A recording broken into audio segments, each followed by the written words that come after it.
इस श्लोक में दुर्योधन अपने सेनापति द्रोणाचार्य से बात कर रहे हैं और वह कहता है कि हमारे पक्ष के सभी योद्धा अपने अपने स्थानों पर यथोचित रूप से स्थित रहें तथा रणभूमि के विभिन्न मोर्चों पर दृढ़ता से डटे रहें। यहाँ अइनेषुओं का अर्थ है युद्ध के अलग अलग भागों या मोर्चों में, और यथाभागमवस्थिताः का मतलब है कि हर योद्धा अपने निर्धारित स्थान पर पूरी सजगता और व्यवस्था के साथ खड़ा रहे।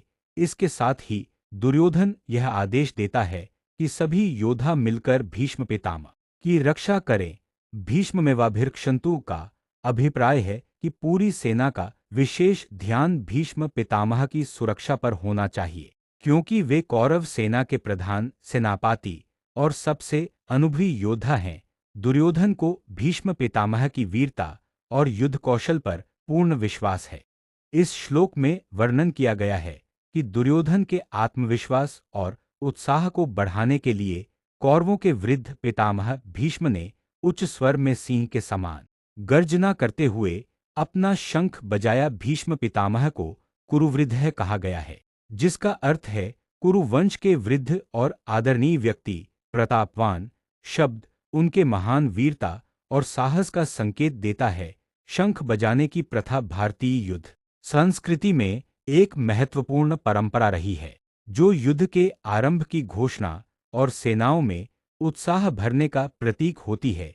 भीष्म पितामह का शंखनाद अत्यंत ऊंचे स्वर में था, जिसे सुनकर सभी कौरव योद्धाओं में उत्साह और साहस भर गया। इस प्रकार इस श्लोक में यह स्पष्ट होता है कि भीष्म पितामह न केवल कौरव सेना के प्रधान सेनापति हैं, बल्कि उनकी उपस्थिति और कृत्य से सेना को मनोबल भी मिलता है। उनके शंखनाद से पूरे युद्धभूमि में एक नया जोश भर गया और यह कौरवों के पक्ष की शक्ति और दृढ़ता को दर्शाता है। शंख बजाने की प्रथा भारतीय युद्ध संस्कृति में एक महत्वपूर्ण परंपरा रही है, जो युद्ध के आरंभ की घोषणा और सेनाओं में उत्साह भरने का प्रतीक होती है। भीष्म पितामह का शंखनाद अत्यंत ऊंचे स्वर में था। इस श्लोक में महाभारत के युद्ध के आरंभ का वर्णन किया गया है। जब दोनों सेनाएं युद्ध के लिए तैयार हो गईं, तब विभिन्न प्रकार के वाद्य यंत्रों को बजाकर युद्ध की घोषणा की गई। इन वाद्यों में शंख, भेरी एक प्रकार का बड़ा ड्रम, प्रणव छोटे नगाड़े, आनक ढोल और गोमुख सिंह से बना वाद्य यंत्र शामिल थे। इन सभी वाद्य यंत्रों की ध्वनि एक साथ मिलकर अत्यंत गंभीर और गूंजने वाली हो गई। यह ध्वनि युद्ध के माहौल को और भी भयावह बना रही थी और दोनों सेनाओं के बीच आने वाले महासंग्राम की चेतावनी दे रही थी। इस श्लोक के माध्यम से यह भी पता चलता है कि युद्ध केवल शारीरिक संघर्ष ही नहीं था, बल्कि इसमें मानसिक और भावनात्मक तैयारी का भी बड़ा महत्व था। युद्ध की तैयारी में बजने वाले इन वाद्यों की ध्वनि ने सैनिकों के मनोबल को ऊंचा उठाने और युद्ध की परिस्थिति को गंभीर बनाने का कार्य किया। यह ध्वनि दोनों पक्षों के सैनिकों को उनके कर्तव्यों और युद्ध के महत्व की याद दिलाने वाली थी। श्लोक का अर्थ है कि उस समय सफेद घोड़ों से जुड़े हुए एक विशाल रथ में भगवान श्री कृष्ण और अर्जुन खड़े थे। उन्होंने अपने दिव्य शंखों को बजाया। यहाँ पर माधव शब्द भगवान श्री कृष्ण के लिए प्रयोग किया गया है, जो लक्ष्मीपति धन के स्वामी हैं, और पांडव शब्द अर्जुन के लिए प्रयुक्त हुआ है, जो पांडु के पुत्र हैं। इस श्लोक में शंखनाद का वर्णन महत्वपूर्ण है, क्योंकि यह युद्ध के आरंभ का संकेत था। शंख बजाना न केवल शत्रुओं को चुनौती देना था, बल्कि सैनिकों में उत्साह और शक्ति का संचार भी करता था।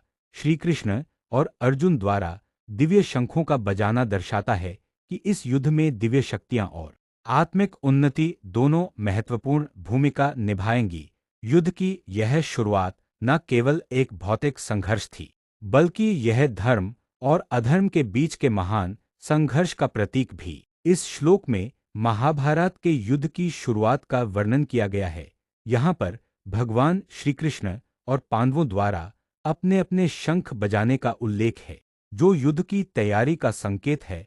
पांचजन्य ऋषिकेश, ऋषिकेश भगवान श्री कृष्ण का एक नाम है, वे अपने शंख पांचजन्य को बजा रहे हैं। देवदत्तन धनंजय, धनंजय अर्जुन का एक नाम है और वे अपने शंख देवदत्त को बजा रहे हैं।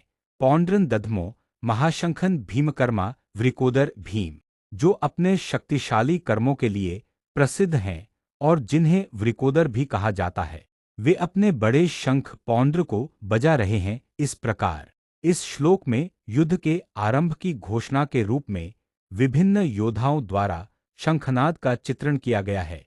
शंखनाद न केवल युद्ध की शुरुआत का संकेत है, बल्कि यह योद्धाओं के साहस और आत्मविश्वास को भी दर्शाता है। श्री कृष्ण, अर्जुन और भीम जैसे महान योद्धाओं के द्वारा शंख बजाना यह बताता है कि पांडव पक्ष युद्ध के लिए पूरी तरह तैयार और आत्मविश्वासी है।